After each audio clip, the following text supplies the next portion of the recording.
Ah, nostalgia. Isn't it good to reminisce a little bit? I think it is. Back in the mid-50s, I lived in Brumalia, which was just outside of Mandeville. My dad had a business there in Mandeville, and so did my mother. But anyway, back in Brumalia, my cousin and I would go bird hunting, and these birds that you see here would not have stood a chance. We made slingshot out of guava, the limbs in guava, you know what I mean? And we would use inner tube to get the rubber to make our slingshot. Because back then cars had inner tubes, and every time we would find an inner tube or go to a gas station to ask for an inner tube, we would then use scissors to cut the inner tube to make a slingshot. As for the tongue of the slingshot, that would be leather. And we would go to the leather shop and try to find discarded piece of leather, very thin leather.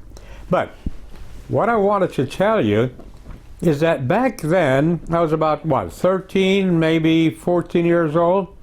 I would shoot these birds, but I would not discard them.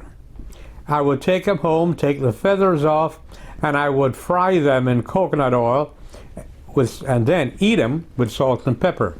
These birds are delicious with salt and pepper. Well, that was back in the 1950s, and that was back then. The beautiful thing about us as human beings is that we evolve.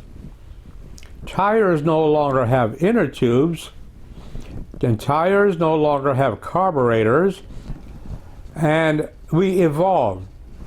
Not only is the world evolving, we are evolving physically and spiritually. And this is important, and this point I'm about to make is very important. Back in 2,000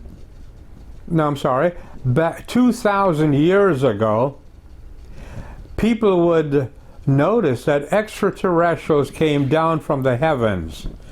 They came down from the sky. They didn't understand extraterrestrials back then. As a matter of fact, they did not understand the universe at all.